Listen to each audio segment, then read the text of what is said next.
Welcome back to Cults, Crimes, and Spirits. I'm Nina. And I'm Andrea. And in today's episode, we are ascending to the next level as we discuss the Heaven's Gate cult.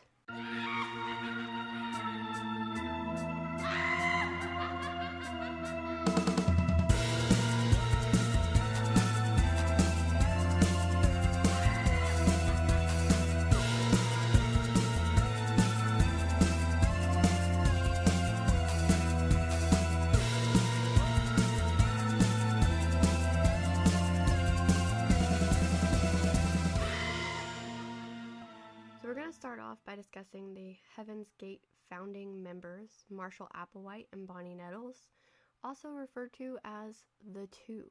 Yeah, the two had weird-ass Applewhite and Nettles. Yeah, interesting names. Marshall Herf Applewhite Jr. Herf. Herf.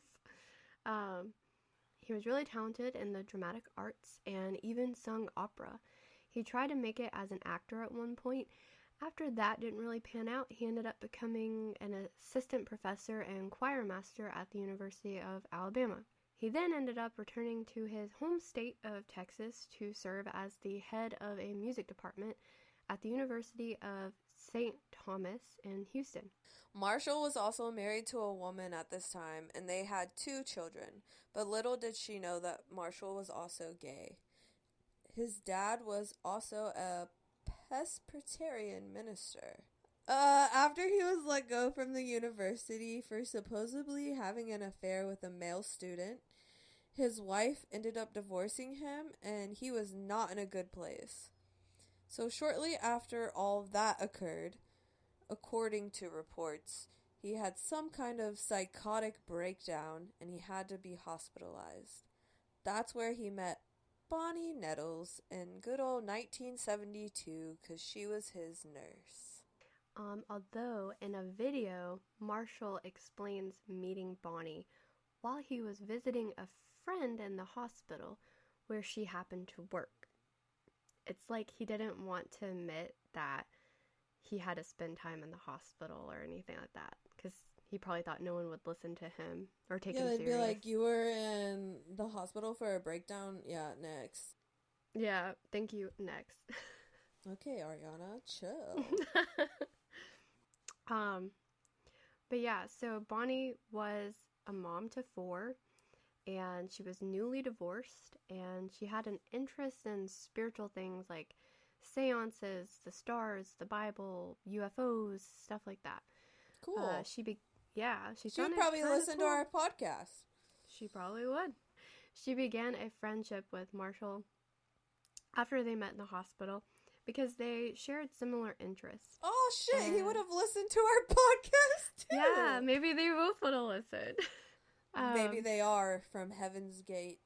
Yeah, I know, like, this whole thing is, like, messed up, but they seemed like really nice people, honestly. Like, the whole cult.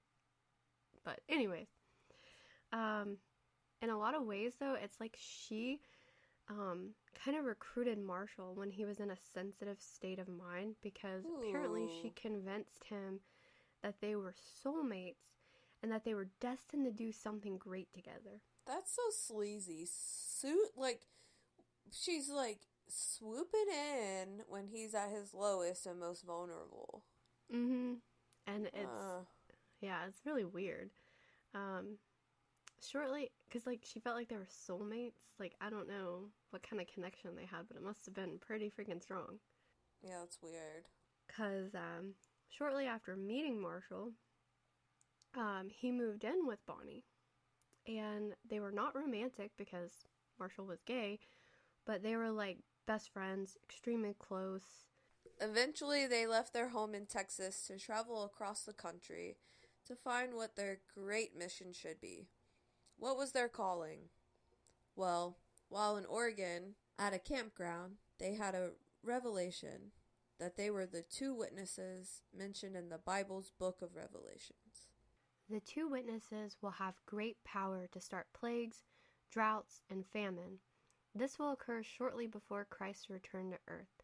The 2, this is kind of why they were referred to as the two from the Bible. The The two will be publicly martyred. However, they will come back to life, and the world will watch as they ascend into the sky in a cloud. Bonnie and Marshall interpreted this ascension of being beamed up into the sky in a cloud to the heavens to mean like in a spacecraft, and that they would become a higher being, or an alien, so to speak. Beam me up, Scotty! Fucking beam me up already! Yep. Apparently, after having this realization, I guess they thought they were above the law or whatever, since they were trying to survive out there, living on the road. They were arrested in 1974 for credit card fraud. Those charges ended up getting dropped, but Marshall was still sentenced to 6 months in prison because he rented a rental car and just never returned it. Yeah. He's like, mine now. Yeah. Like they wouldn't know. Yeah, it's not like a library book, you know. Yeah. They fine you for those. I know. After Marshall was out of prison, the two began traveling again, this time in hopes to recruit followers. I like when you said, when he was out of prison, homie got locked up for not returning a rental car. It's pretty funny. Bonnie and Marshall held recruitment meetings all over the country, spreading their message, telling people that if they follow their approach, their body would chemically and physically change, and you would then make it to the next level, and you would ascend to heaven. They wanted their followers to leave everything from their human life behind, including their families, and join them on the road. Yeah, they gave people that would go to their meetings a euphoric type of feeling. Marshall was a great public speaker and had a way with words. He was kind of enchanting to people. They really would buy into what he was telling them. Yeah, if you ever watched, like, some of the videos of, like, Marshall or... Yeah, I have, for sure. Yeah. It's... I mean, he really is, like... I mean, he should have been, like, a salesman. I mean, he was really good at convincing people and talking to people. And the thing is, like, I don't think that Marshall and Bonnie were, like, trying to, like, scam people. Like, I feel like they really believed what they were telling people. They were just a little mentally unstable, I think. They both had been through a lot. Yeah. Bonnie and Marshall didn't go by their actual names at these recruitment meetings and things because they wanted to keep a low profile. People in attendance at an early meeting remember Marshall saying, "God has sent us here as an experiment, so you might call us guinea and pig." I know. I mean, it's kind of clever, but it's also kind of lame. It is. At the same time. Yeah. Like, alright. But, how old are we? Yeah. Well, wait till you hear the next one. Oh, yeah, it gets better. Later, they went by Bo and Peep when they started getting followers because they had sheep. Little Bo Peep in Yeah. their sheep. And they soon adopted the names T and Doe because of the movie The Sound of Music, which was T's favorite movie. Bonnie was T and Marshall was Doe. That's alright. Yeah, I kind of like Bo and Peep better, honestly, but anyway. Or just like Marshall and Bonnie. Yeah. But I get it. Yeah. Oftentimes, the news would report people would go missing after T and Doe came to town for one of their recruitment meetings. Yeah, they would go missing. Yeah, aka follow the cult. Because people were just taking off and leaving everything and everyone behind to join them. People left their families and even their young children. Like, I mean, but that's how convincing they were. I feel like. Yeah, that's for people to pretty just wild. leave People everything just up and behind. left. Yeah. Job, house, family, husband, kids, everything. Yeah. Wild. But it gets wilder. It does. Heaven's Gate was not always the name for this group. They only began using this name in the last few years. They had previously gone by other names such as the Human Individual Metamorphosis Group and Total Overcomers Anonymous. Total Overcomers Anonymous was, I guess, because they had told their followers, like, they had to overcome their humanness. Yeah, I don't like any of those. Yeah, Heaven's Gate sounds so much better. Yeah, I'm glad they stuck with that one. Their target audience seemed to be individuals that wanted to be special or wanted to feel special, like they mattered. People who were looking for something more to life or that were searching for a purpose. People interested in UFOs, space, aliens, people who needed something to believe in or needed a family type unit. Because, I feel like people kind of had to almost be missing something in their lives, Yeah, or looking for a purpose to really like, you know, up and leave and yeah, go up and leave everything. Like they needed something to believe in, something to work towards. yeah, so you might think the people that joined this cult had to be crazy or on drugs, but that was not the case. A lot of the members were former computer programmers, journalists, real estate agents, and very, very smart individuals. T and Doe and their followers spent years bouncing around from campsite to campsite. They lived on the road as they continued to recruit many new followers. Yeah, and the media eventually took interest because all these people were just going missing, Yeah, leaving what's their going on? families, and they uncovered T and Do's true identities, and this caused them to want to retreat. Oh Once shit, they know our names. Oh yeah, shit, um, we can't do this. That's sus. yeah, right. Once they kind of started getting the media attention, they retreated. They wanted to stop the recruitment process and stop holding meetings, and they retreated to what they called the classroom. Okay. Yeah.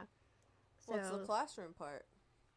uh, this is when they kind of they stopped traveling, they stopped recruiting, and they started giving their followers like stricter instruction. They had to be like 100% obedient. They were requiring their members to not have sex.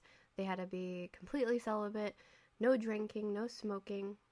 So there was a lot of rules suddenly in place once they took things to the classroom, and you had to follow these rules to be able to make it to the next level. This was going to help you shed your humanness. I can see where they're going with it. Yeah, certain terminology was even changed to disassociate with what they thought of in their human life. So, like, body became their vehicle, house was craft, short for spacecraft, heaven was the next level, a kitchen was a neutral lab, money was sticks. I really don't understand that one, but stuff like that. It should have been leaves. Yeah, I don't know. Because I at don't. least that grows on fucking trees. Yeah, Sticks? yeah. I mean, it's really weird, but I But mean, I get the other ones. Like, yeah, the other ones made some sort of sense, um, but yeah. So they started implementing a lot of rules, a lot of changes to start the process because before they were just kind of recruiting people and just going yeah. from campsite to campsite, Trying to just find as many people. yeah. And then now here comes the rules and the part that starts looking more like a cult.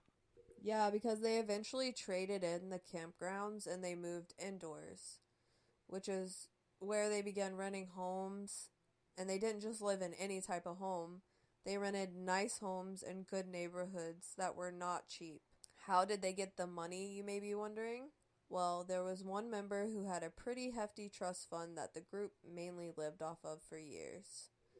They would also survive on donations, and some of the members would go out and work occasionally. As you probably can guess, a lot of members left when they took things to the classroom and started dishing out all these rules. Because before, going from campsite to campsite, it seemed very nomadic, very free. Yeah, until now. Yeah, That's how they rope you in. but now comes the control. But the thing about this was people were still free to leave. They were not being held against their will or anything. In fact, over the years, several members of the group actually left and then came back. But while they were with the group, they were expected to follow the rules and be committed and could not have contact with their families. Bogus. Bullshit. Yup. They would make them stick to strict schedules and procedures, everyone had a job to do. Either they went outside the group to work, like Andrea mentioned, or they provided work in the home, like cooking, cleaning, driving the others to their jobs. Everything was planned out. Everyone had a purpose. And eventually they started their own business called Higher Source. Ooh, I like that name. I might steal that. It is a cool name. The Higher Source is where some of the more techie members of the group created web pages for clients and made money that way. That's cool. Yeah, and I guess that's probably how they created their own website. Yeah, that website's still up. Yeah, it's pretty interesting. It gives me... I love it, but, like, it freaks me out to go to it. Not gonna lie, sometimes it gives me chills as I'm, like, scrolling. I'm like, ah! But it's also kind of cool because it's, like, it gives me 90s vibes. Because it looks like, it's still... Yeah, totally. Yeah, that's why I like it. Like web pages did in the 90s. I love that. Yeah. It's like they left a little memorial piece for anyone that owns a computer to go look at. I'm glad that it's still up, but it's also, like Andrea said, kind of creepy, kind of odd. Yeah. Weird vibes. But everyone was also assigned a check partner, and check partners were supposed to keep an eye on each other to ensure the rules were followed by everyone. Yeah, so they couldn't do anything without their check partner. Fucking crazy. Yeah. They even changed their names because the next level was quote-unquote adopting them, and all of their names had to end in ODY or Odie. It was going to be their shared last name. Nina Odie. And Nina Odie. Andiodi. I don't know what you're saying. Andiodi or something. Andriodi. Well, they kind of like shortened their first name too. So it was like weird. Ninodi. Yours would be Ninodi. Yeah, maybe. And Odie. And Odie, yeah, there we go. And Odie. They also started dressing uniformly. Men and women both having the same haircuts. Women could not wear makeup because they were going to be ascending to a world that was genderless, so they needed to separate themselves from any gender. Okay, well, members were only allowed to view approved television programs, and the members all became obsessed with the show, Star Trek. Go figure. Doe described parts of the show as depicting the next level, what it was going to look like and be like. Star Trek has a weird connection to the group that we will revisit later. People would often compare them to Jim Jones, and of course they would deny being like him. And for those that might not know who Jim Jones is, he was another cult leader. Which we'll talk about in an episode. Yeah, we're going to do an episode on him, so we're not going to say too much, but basically there was a thing called the Jonestown Massacre that happened in November of 1978, where there was a mass suicide of more than 900 people that died from drinking a cyanide-laced drink. And a lot of people thought that the Heaven's Gate cult was going to end up like the Jonestown situation. Yeah, that they were going to end up committing suicide, and they were like, no, we're not going to do that. We don't have to commit suicide to shed our vehicles. We're going to ascend. We're going to be beamed up in our bodies, you know. Beamed up. Yeah. Gosh, golly, gosh. He beamed me up. Yeehaw. I'm a cowboy, baby. But yeah, they would deny being like Jim, and that they were going to end up like them. But irony there. These people that ran off, their families would have to hire private investigators to try to track down their loved ones. Because they were worried about their loved ones, and they wanted to make sure that they were okay because they didn't always check in. It basically shows that type of cult mentality, that they didn't want their members talking to their families because their families might convince them to leave, and that they didn't want that to happen. Yeah, or the family members might convince them that what they're doing is slightly fucking crazy. Yeah. But if they decided to leave, then they would let them leave. Yeah. And that's interesting because like it's not like anybody there was being held against their will, which kind of makes this even more interesting that so many people stayed as long as they did. Like, some members were in this cult for over 20 years before, they made their exit. That's crazy. Yeah. 20 years is a long time. Yeah. So even though they couldn't have any contact with their families while they were with the group, T did not abide by her own rules. She actually kept in touch with one of her daughters, and she would write to her often. Yeah. Ooh. And other members were not allowed to do this, so kind of messed up. Hypocritical. Yeah. T's daughter said that they would also occasionally speak on the phone, but she said when they did that, Doe would always be on the other line listening, because he was her check partner. Yeah. They're soulmates. Remember? Yeah. But in the early 80s, T was diagnosed with cancer of the eye, which I did not know was a thing until I started doing research for this. It kind of freaks me out now. Yeah. Because my husband, he had to go to the eye doctor a couple weeks ago, and I had done research for this, and I just found that out, and then he had issues with his eye, and I was freaking out, but it ended up being an ulcer in his eye, which I didn't know that was a thing that could happen either. Me either. But I'm just glad it wasn't cancer. This really freaked me out. That's scary. Yeah. But she kind of was a pirate for a little bit. Yeah, she ended up having her eye removed and a prosthetic made. And she ended up going back to the doctor sometime later. I don't know how long in between. I feel like it was about 2 or 3 years, maybe. Maybe not even that long. And the doctor told her that the cancer was back and it had now spread to her liver. Oh, no. And that there was nothing that could be done. And That's she so did. sad. Yeah, it was sad. She died June 19th, 1985, pretty soon after finding out that the cancer had returned. T's death sent a shockwave through the group, obviously. I bet. Yeah. She was one of the two. Yeah. And this was not supposed to happen this way, No. Their bodies were supposed to change for ascension to the next level. They were supposed to be beamed up in a spaceship, So everyone, including Doe, was a little confused and feeling a little lost after T's death. Yeah, after T died, Doe actually allowed members to go home and see their families. I think he just wanted to be left alone to grieve and to figure out what to do next. When the group returned, Doe all of a sudden had an answer for everything. Doe said T's death was a test for him and the group, and that the cancer had burnt up her human vehicle, and she ascended, leaving them to continue. Doe also said that T often told him, "Why do I feel like this is something that I'm going to give to you?" He said he didn't know what she meant at the time, but now he does. T's death changed the way of thinking. Before, they thought the ascension would happen while they were alive, and their bodies would go through that physical and chemical change.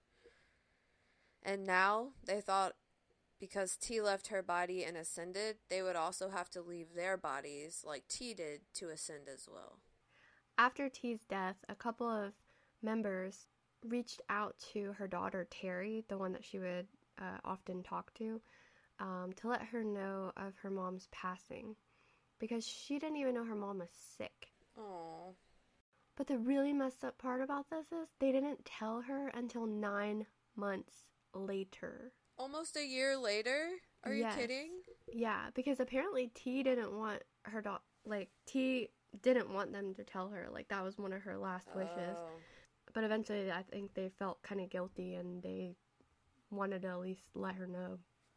Well, I'm glad they finally told her. Yeah. So now that T's gone, shit starts getting real. Oof. It's about to get real. So at some point, Doe declares that T is the Heavenly Father and proclaims that he is Jesus returned to Earth. Doe's father was a preacher, and so in a lot of ways, it seemed like he always wanted to lead a flock like his father. That's probably where he got it from. Yeah, like, he wanted to have this following and people to look up to him like he was some sort of god or something. Yeah, he kind of started to take things to the next level. Yeah, he really did. He even held a symbolic marriage ceremony and married all of the members. He gave them all a gold ring to wear. Yeah. What? They're all married to each other? Yeah. Well, no, they're all married to him. Okay, weirdo. Yeah. By the early 90s, the group had lost many of its members. So they started recruiting again. And this time they took their recruitment to a whole new level to spread their message, calling it the final offer to join them because they felt the end was near. So in 1992, the group paid to have... 1992. Shout out. Hey. In 1992, the group paid to have 12 of their homemade videotapes broadcast on satellite. They also began publishing ads in newspapers, and they would use online message boards to connect with even more people and share I like their that. message. It's like old school. Like the homemade videotapes, newspapers, message boards, like... Yeah, they were definitely taking advantage of technology this time. Because I feel like when they, did their first recruitment meetings in the 70s, like, they didn't really have all that. So they even would mail out VHS tapes to people who wanted to know more about their beliefs and their teachings. It was really weird. So you could, request a videotape, and then they would, ask you to make a copy of it, and then send the original videotape, back to them, so that they could... Yeah, and so that they could send it out to more people. Why wouldn't they just make a copy? It was really interesting. That is so many extra steps for no reason. Yeah. In 1994, they also went back on the road after selling most of their possessions to continue spreading the word, and they split up into different groups and went to different locations to recruit more people. So they wanted to get their numbers up. Around this time, Doe was looking for a way out. I think he was growing tired, and he was also growing older, and his body, or vehicle, was not like it used to be. He had them back aches and leg pains and... Old man syndrome. Yeah. What's that song about the old man snoring, the rain is pouring? I don't remember how it goes, but I know what you're talking about. For some reason, that makes me think of him just, laying in the bed like, I'm an old man, I'm snoring.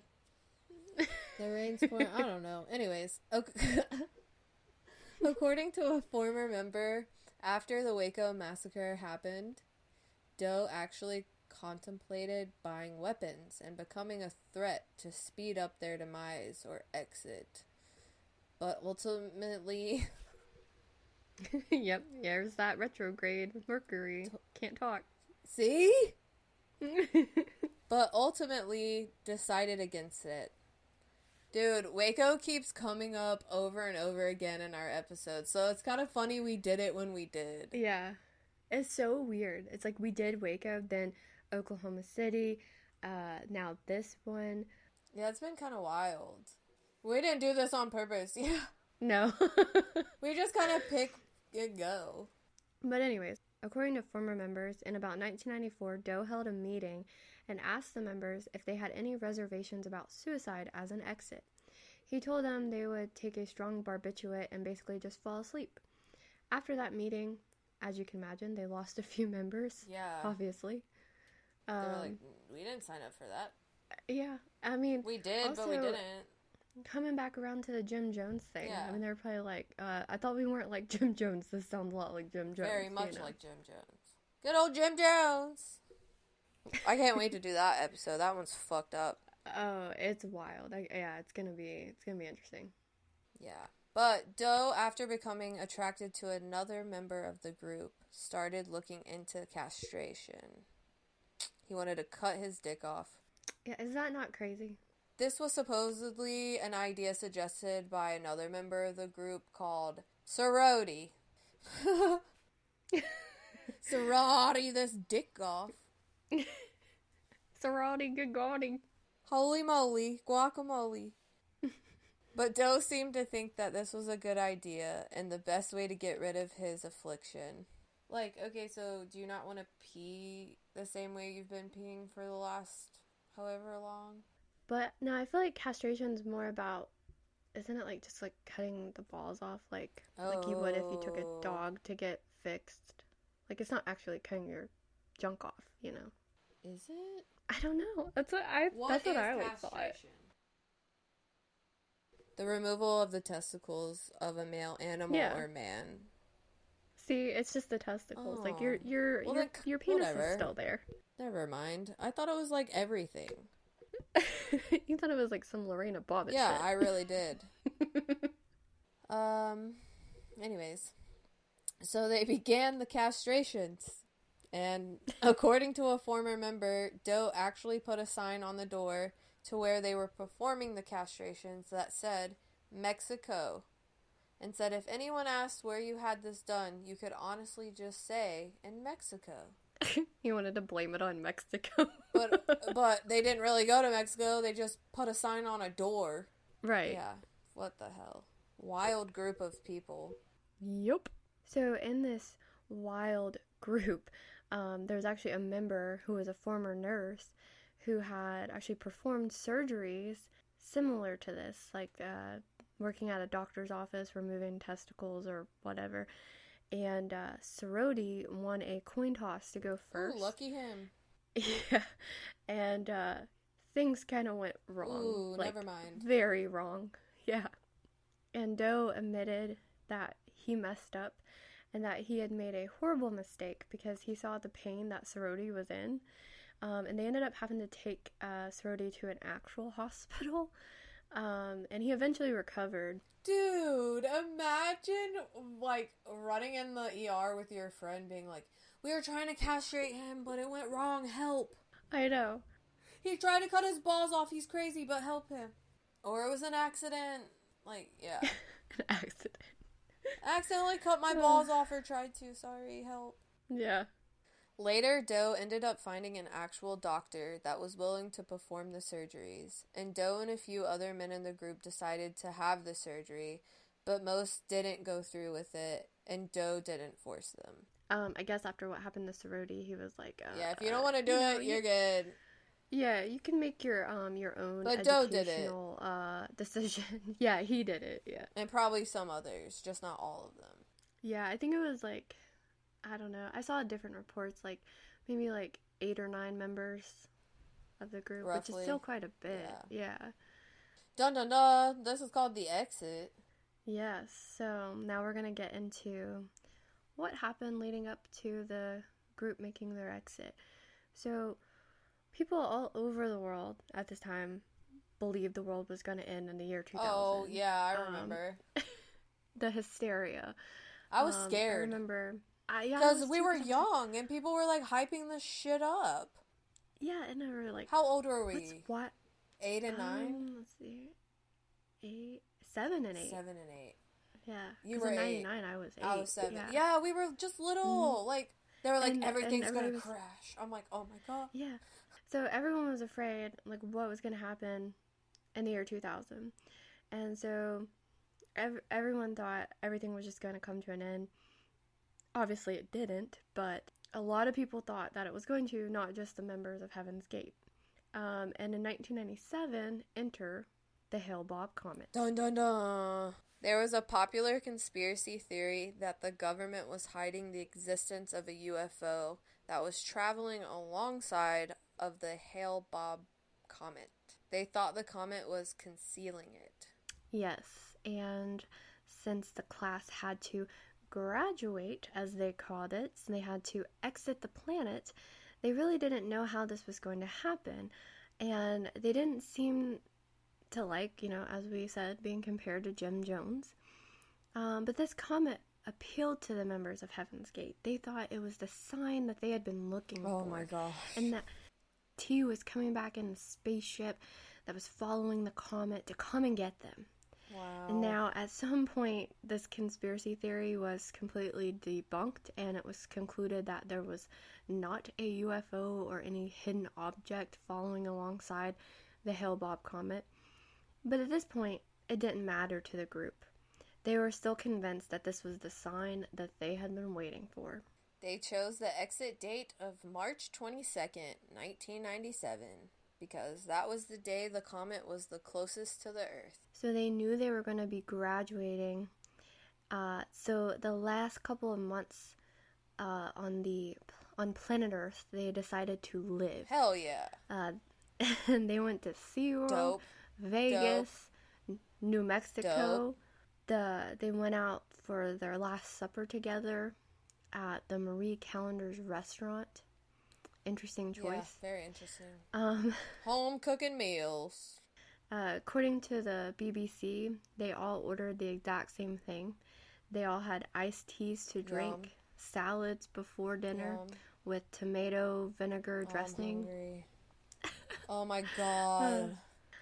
Turkey pot pie and cheesecake with blueberries on top for dessert. You would love that. Dude, I would eat that. No lie. I was a little weirded out by them picking Marie Callender's, but I was like, fuck it. I'd eat that. Marie Callender's pot pies, though, Yeah. like, I buy the frozen ones, and they're, like, awesome. Like, I haven't had so one good. in, like, years. So good. So the group also started uploading more content to their website that suggested, you know, the end was near. They wanted to give people one last chance to join them. They were doing that fear tactic shit. Their website is still up, and we have often wondered, like, how, because you have to pay for, like, a host to keep your website active and things like that. But in their preparations for their exit, they actually made arrangements to have their intellectual property, like their website, maintained by some ex-members of the group that they were still, like, on good terms with. That's pretty smart. Yeah. They also recorded exit interviews with all of the members. They sent these interviews to people they trusted to make sure that they were distributed after the exit. So the group contacted former member Rio D'Angelo via mail to tell him that they had made their exit via suicide. Mm-hmm. He had left the group 2 weeks before they made their exit. He knew that they were planning this, obviously. He probably got to go on all the trips and shit because he left 2 weeks before, so. Smart. You know. He went living to keep living. Yeah. Because he told Doe he had a vision and that he should leave to write about the group. And Doe apparently believed that maybe this was part of the plan so that he could continue to spread the message after they were gone. So he was, like, totally cool with him, like, not. I could see how that could work. Yeah, like, he wants them to live on, like, their story to be told. I don't know. It makes sense. Well, Angelo received a package after the exit with instructions to go to the house and record what he saw there, and he would find their vehicles there. So he did, and then the police were informed. But yeah, he went over and recorded what, he saw, and, That's pretty gnarly to do. To record all these dead people that were once, like, your friends. And then you have to call the cops and let them know. Like, that's kind of shitty, but the price you pay to stay alive. Yeah. Well, they weren't forcing him anyways. He didn't have to do that. No, he didn't have to. But he did. Well, and I'm kind of glad he did because we have footage. Yeah, it's sad, but I feel like it's something that I feel like they wanted it to be documented. Yeah. Or they wouldn't have asked him. Yeah, so I feel like he was, like, respecting their last wishes, The group, at the time of the mass suicide, were currently living in a bougie-ass mansion in Santa Fe, California. Hell yeah, dude. Living it up. Lifestyles of the rich and the famous.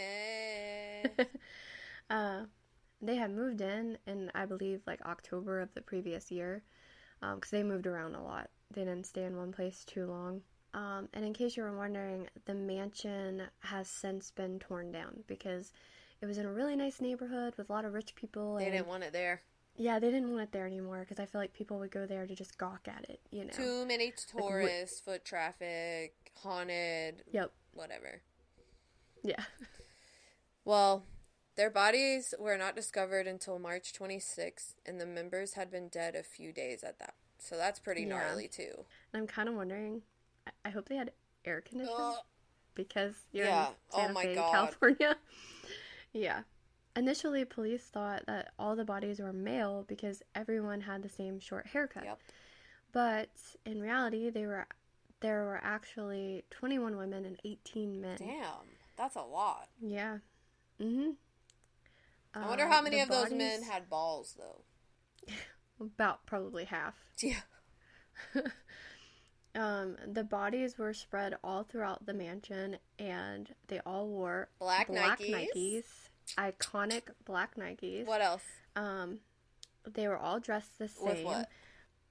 Like a, kind of like a black type jumpsuit. Yeah. Tracksuit. I don't know what you call it. And all but two of the bodies' faces were covered in a purple shroud. And they were all lying on their backs with their hands at their sides. Yeah, it's pretty creepy to see. It is. It's weird. It gives me, like, EBGBs. Yeah. And Nike, they weren't exactly thrilled. Yeah, I'm sure they were. Yeah, they didn't like the free advertisement there.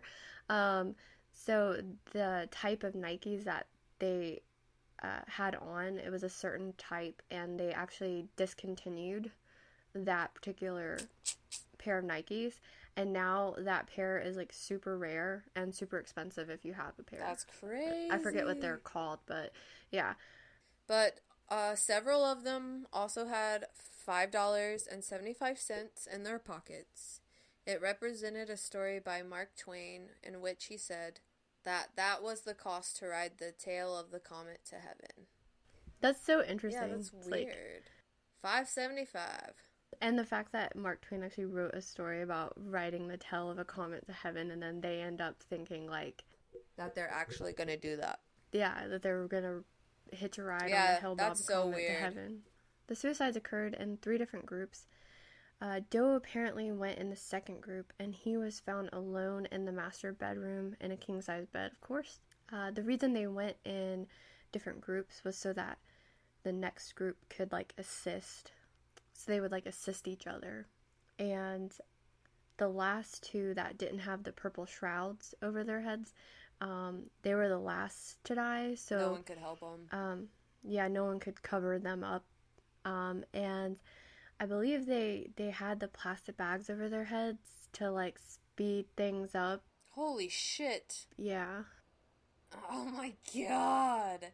And imagine being those last 2 and just looking and seeing everyone dead. Yeah, and also, like, apparently... You could have ran away at that point. No one would have known. Yeah, and apparently this happened, like, over a couple of days. So, like, you're just chilling in the house with, like, dead bodies. Yeah, like, your friends, like, dead bodies. Like, oh, no. Oh.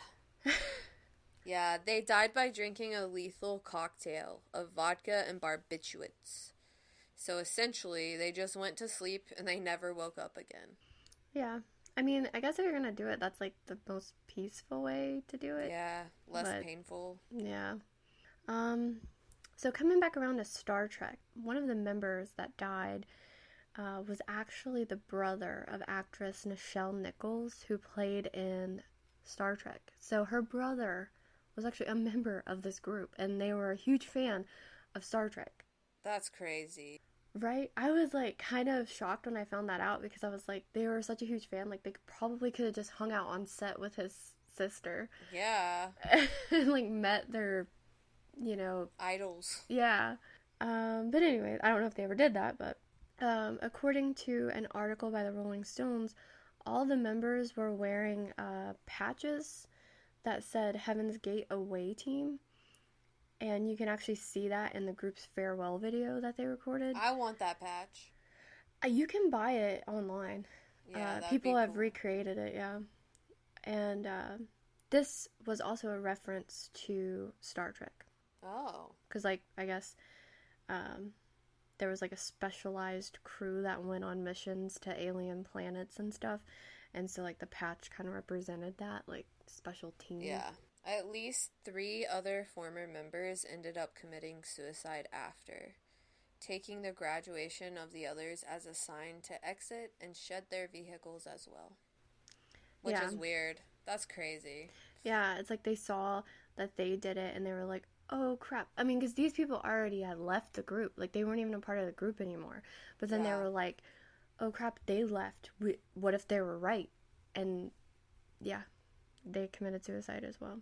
I've always been, like, intrigued by Heaven's Gate. It's probably the purple shroud and the black Nikes. Mm-hmm. And the, like, cool website. The website gets me. Even though it gives me, like, chills and shit and it's creepy, I still dig the vibe.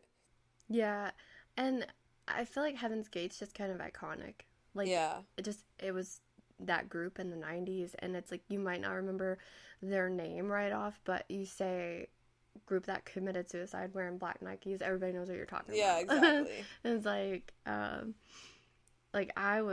we were very young when this happened, but I mean, I remember growing up seeing references to this, because you remember in, like, Dude, Where's My Car? Mm-hmm. There's, like, a kind of a culty group, and I feel like it was a nod to Heaven's Gate. Yeah, because they were all kind of dressed the same, wearing same haircut. Yeah. So they were trying to, like, you know, there's just, like, a bunch of pop culture references throughout the years. And a lot of people just, like us, find them fascinating, because it's just, like, how... Yeah. So, yeah, that's Heaven's Gate. And a quote from Doe himself. He actually said in one of their many, many recordings, videotapes, he said, yes, it is a cult. It's the cult of cults. Hey, it's the cult of all cults. It's McCulty McCult cults. So, he himself actually admitted that this was a cult. And, I mean, by definition, any religious group could be considered a cult. What's the definition? The definition is a relatively small group of people having religious beliefs or practices regarded by others as strange or sinister. Oh, yeah. Yeah. And like we said, their website is still up. You can check it out at www.heavensgate.com. The last message on their website is so sad. And it really alluded to the suicide, but no one really knew what they meant or took it serious, because they had been talking about being picked up by a UFO for like 20 years, so... Yeah, they were like, nah, whatever. Yeah. They're just crazy alien people. Mm-hmm.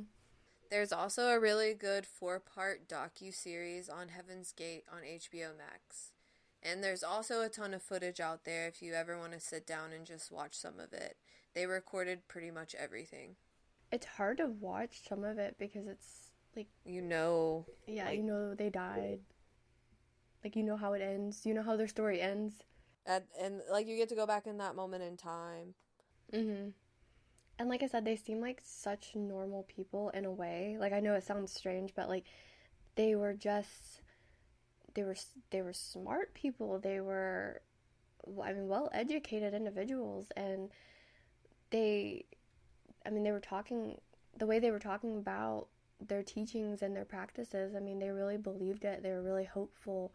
Just interesting to see their thoughts and their feelings on things. Their exit interviews, they're really interesting to watch.